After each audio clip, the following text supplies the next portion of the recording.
Uma distribuição ABBO, vídeo e criação musical.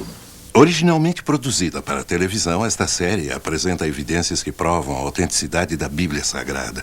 Dirigindo-se a ambos os lados da controvérsia, especialistas expressam pontos de vista não apoiados pelos produtores ou por Group Publishing. Versão brasileira TVP e JPA, São Paulo.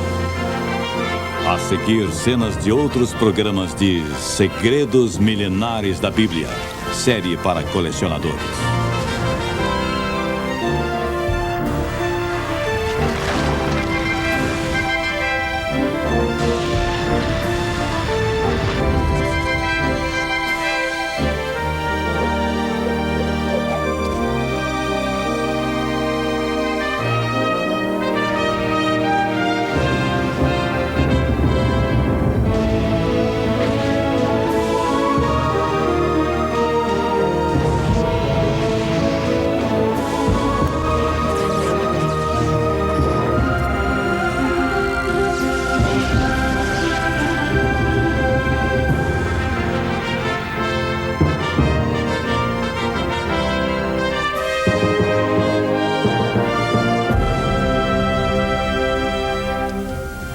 Viajaremos agora nas páginas do primeiro registro histórico contínuo da humanidade, o livro chamado A Bíblia Sagrada. Vamos investigar algumas de suas histórias mais controvertidas e descobrir respostas para perguntas muito difíceis. Será a Bíblia um relato confiável de intervenções milagrosas que salvam as pessoas de um destino iminente e da destruição? Ou será meramente uma coleção de lendas e mitos, como afirmam alguns críticos modernos? Especialistas do mundo todo, tanto céticos quanto defensores da Bíblia, contribuíram para a discussão destas questões bíblicas que poderão chocá-los e surpreendê-los. A Batalha de Davi e Golias, verdade ou mito? Dois exércitos determinados haviam lutado até chegarem a um impasse. E agora o resultado da batalha será decidido por um combate corpo a corpo entre um temido gigante guerreiro e um jovem pastor. A história de Davi e Golias é um mito. Golias, o gigante, nunca existiu. Golias era uma pessoa real que tinha 4 irmãos. E o duelo entre Davi e Golias também é historicamente preciso. Davi e Golias se defrontaram em uma batalha, e seu antigo duelo se tornou um dos mais memoráveis e controvertidos eventos apresentados na Bíblia. Historiadores e especialistas da Bíblia investigaram essa antiga controvérsia e encontraram novas e surpreendentes respostas. Existiu realmente um gigante chamado Golias? Ou essa história da Bíblia não passa de pura fantasia? Nunca houve evidências históricas ou biológicas apoiando a história bíblica de Davi e um gigante chamado Golias. A única evidência que temos são as histórias da Bíblia. E o que é a Bíblia? Informação histórica dificilmente confiável. A evidência vinda de antigas fontes israelitas relativas a Davi é tão extensa que hoje poucos historiadores questionariam qualquer detalhe sobre seu reinado. Davi ascendeu de uma relativa obscuridade para se tornar o segundo rei de Israel. Ele governou as 12 tribos de Israel como uma nação poderosa e fundou uma dinastia real que durou mais de 400 anos. Na biologia, podemos afirmar que grupos genéticos isolados podem e de fato resultam em formas humanas incomuns.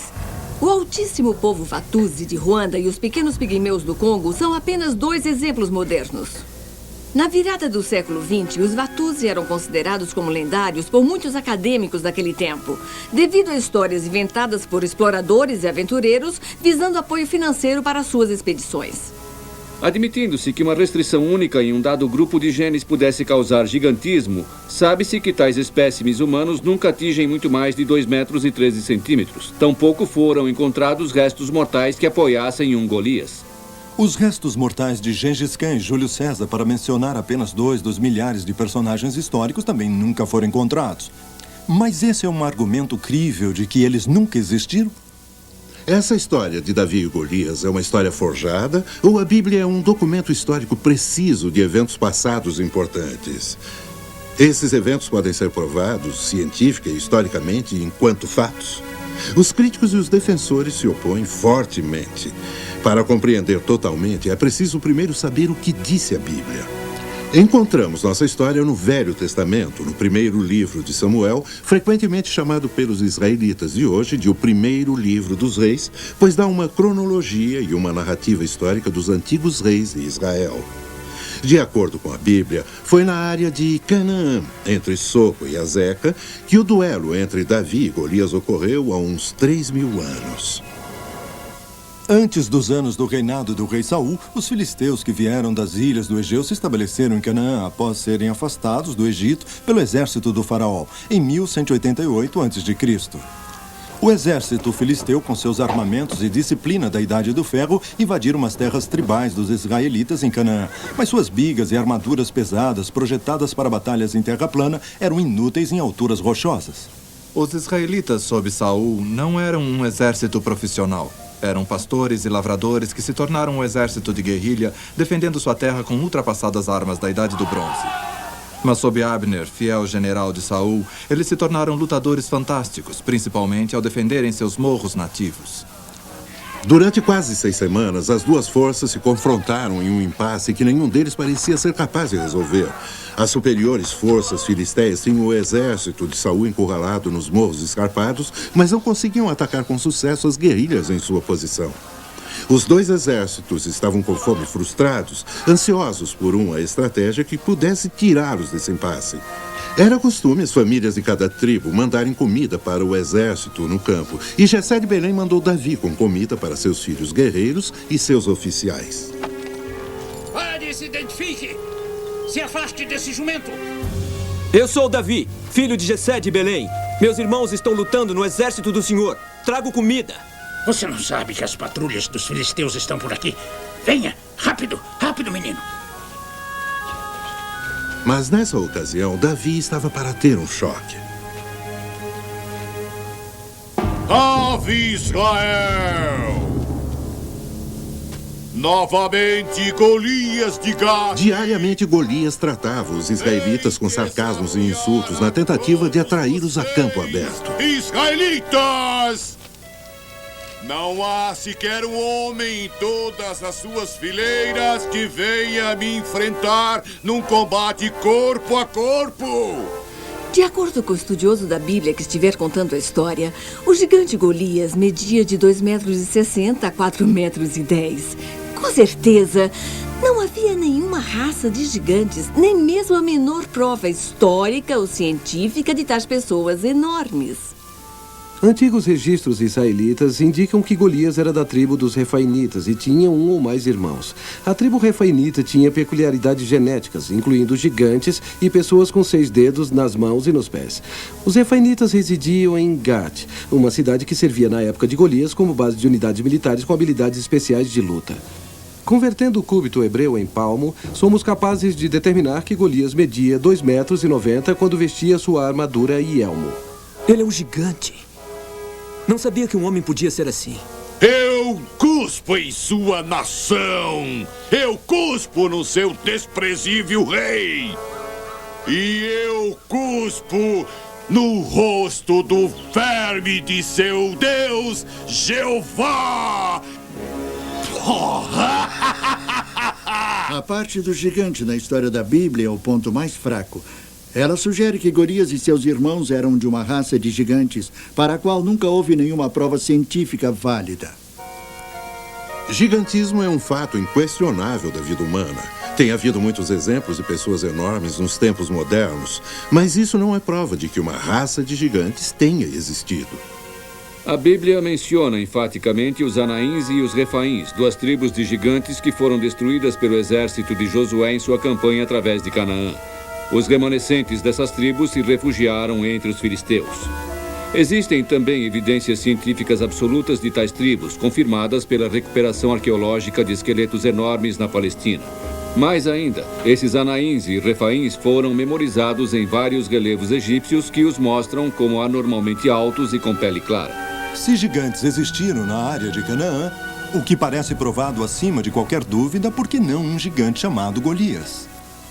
Saul, o primeiro rei escolhido de Israel, era um homem valente, frustrado pelo longo impasse.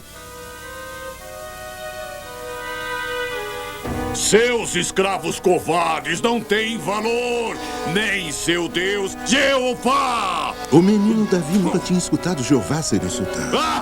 E ele ficou severamente abalado com o horror.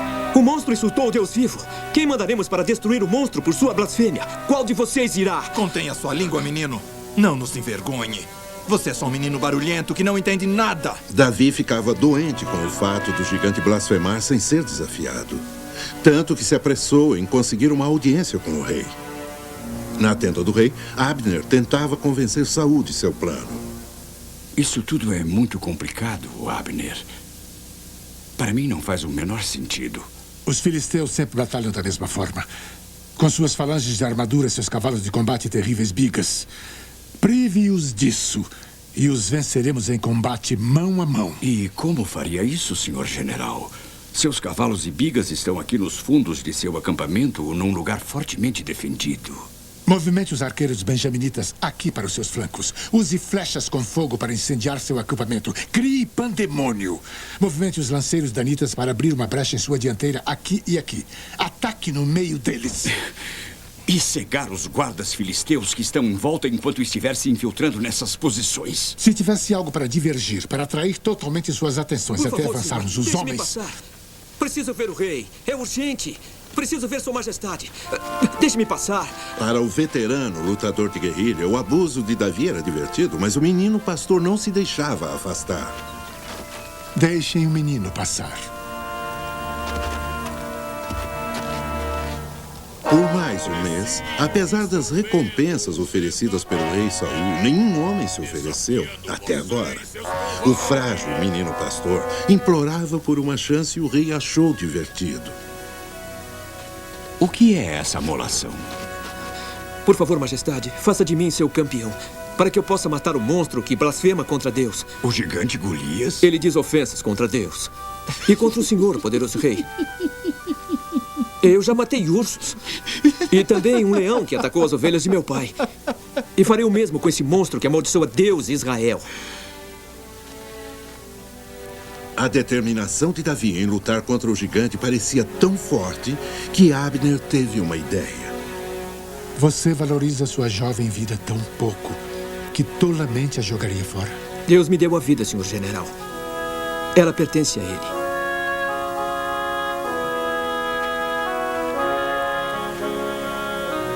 O que vejo em seus olhos, general? Eu acho que o senhor nos mandou nossa distração, majestade. O principal problema que tenho com essa história é que nenhum exército arriscaria o resultado de uma batalha em um único combate. É ridículo demais para qualquer soldado profissional sequer considerar. Um confronto de campeões era uma tradição comum dos egeus, na qual deixavam campeões duelarem até a morte para determinar o vencedor da batalha, evitando o derramamento de sangue em grande escala. Essas pessoas acreditavam verdadeiramente que o deus mais forte estava ao lado do vencedor, o que tornava futuros combates desnecessários. Nesse caso, era um duelo tanto entre Jeová dos israelitas e Dagon dos filisteus, assim como entre Davi e Golias. Salve o leão da morte! Pela manhã, Israel mandará um campeão para responder ao desafio. Podemos apenas especular o que Abner estava pensando. Talvez ele tenha pensado que mandar um menino pequeno e frágil para se encontrar com o gigante Golias iria desviar a atenção de todo o acampamento filisteu, mas ele teria que orientar Davi minuciosamente para fazer a luta durar. Farei exatamente como disse, senhor general. Retardarei a luta com o gigante, fazendo com que me persiga. Precisamos desse tempo, Davi.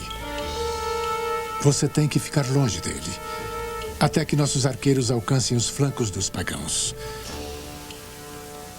Escute o som das cornetas. Saul acordou muito preocupado e triste, tendo em vista sua pouca chance. Então ele tentou fazer Davi colocar sua própria armadura pesada. Desculpe, majestade, mas não posso usar essa armadura. É muito pesada e muito grande. E essa espada, eu mal posso erguê-la. Que arma usará contra o poderoso Golias? A minha funda, senhor. Uma funda de pastor. Apenas isso, majestade. Ao arqueiro, seu arco. Ao pastor, sua funda. De acordo com a Bíblia, Golias estava usando 11 quilos de armadura, um escudo manual para desviar flechas e lanças, um elmo pesado e perneiras, uma pequena funda de couro e uma pedra minúscula. Contra um adversário como Golias, abala até a mais forte fé. À primeira vista, uma simples funda parece ser uma arma muito fraca para se levar a um duelo até a morte. Mas existem fortes opiniões ao contrário. Há registros de fundas lançando mísseis de pedra com força suficiente para quebrar elmos, armaduras e até escudos. Está registrado que mesmo a antiga tribo de Benjamim tinha um exército todo de atiradores de funda que conseguiam atingir alvos a uma distância de até 30 metros com precisão mortal. A ideia de Davi usar uma funda e uma pedra para matar um soldado profissional usando armadura é tão ridícula quanto derrubar um elefante com uma espingardinha de chumbo. No mundo árabe de hoje, particularmente entre os palestinos, a funda continua a ser usada. Tanto os exércitos gregos quanto os romanos usavam fundas mortais. Atiradores de funda formavam uma grande parte do exército de Aníbal em 218 a.C. Mas a funda é uma arma mortal? Mesmo durante a Guerra Civil Espanhola em 1936, fundas eram usadas com resultados mortais. Até que ponto as fundas são precisas e mortais? Procuramos Stacy Grosskopf para descobrir. Ele é um exibidor perito em arco e flecha, zarabatanas, machados, facas e, é claro, fundas. Essa funda feita de uma alça de couro e 2 correias é uma réplica da que foi usada por Davi. A munição que vou usar são bolas de chumbo e pedras do tamanho de bolas de gude. Pedras foram usadas por Davi contra Golias. Esses mísseis de funda teriam sido usados em combates militares e para caçar em tempos antigos. O alvo é uma tábua de pinho a uma distância de 12 metros.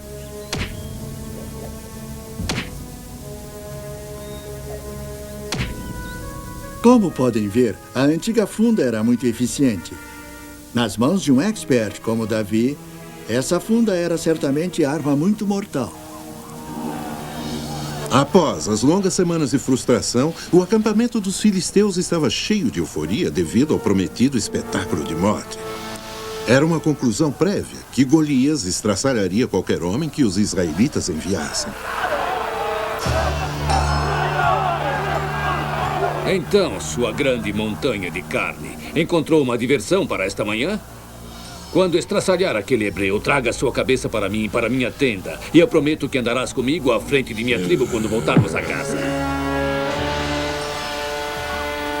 E enquanto os filisteus estavam celebrando prematuramente, Abner estava preparando seus cafitas para tirar vantagem da diversão. A companhia terá A movimentação de centenas de homens era a chave do sucesso. o nosso ataque.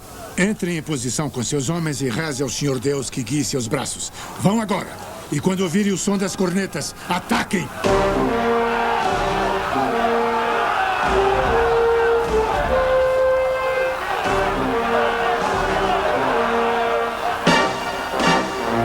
Seus animais hebreus! Vocês querem me matar de velhice, esperando pelo seu campeão! Aonde está esse homem poderoso de suas fileiras sujas e doentes? Abner havia entendido bem seu inimigo. Em minutos, todo o acampamento filisteu estava se reunindo para assistir à matança. E os capitães de Abner começaram a empunhar suas armas para o ataque.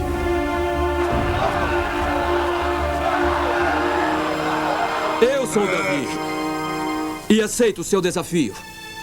O choque de ver um menino jovem e fraco vindo para desafiar seu temido gigante atraiu a atenção de todo o acampamento filisteu, dos oficiais aos cavalariços.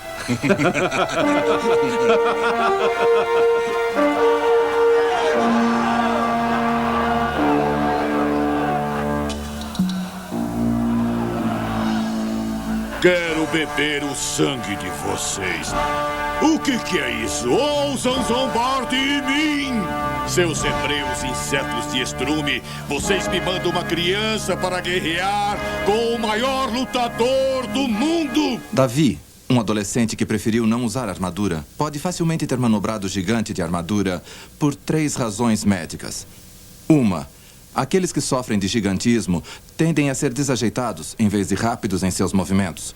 2. Gigantes tendem a ser mais fracos em sua força muscular do que os mais jovens e menores em tamanho. E 3. É típico dos gigantes sofrerem de hemianopsia temporal bilateral, que é uma perda de visão periférica. Significa que Davi pode facilmente ter corrido de um lado para o outro, ficando fora do campo de visão de Golias, enquanto preparava seu lance ou provocava o gigante. O gigante filisteu foi repentinamente tomado de uma fúria avassaladora.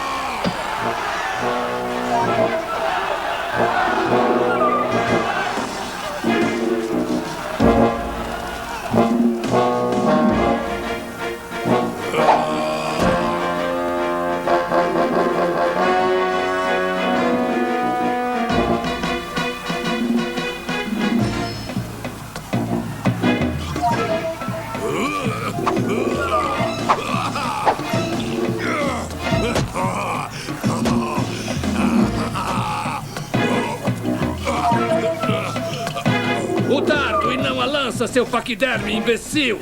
O menino é uma gazela saltitante e não um leão.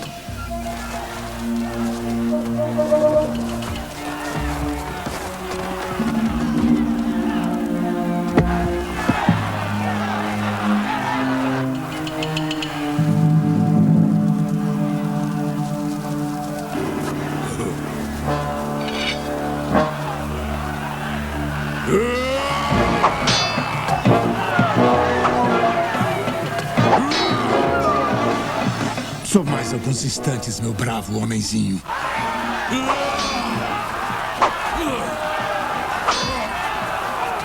Está se cansando? Sua montanha de carne pagã.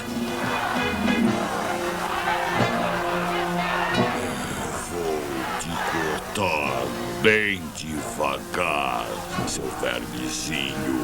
Só porque você me fez suar.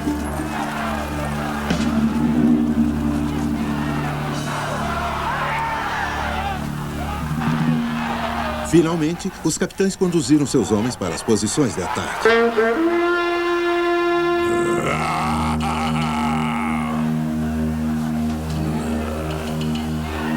A funda de um pastor. Pensa que o grande Golias é um chacal covarde que pode ser abatido por uma pedrinha? Insultou Deus vivo, seu adorador de ídolos. Deus o porá em minhas mãos.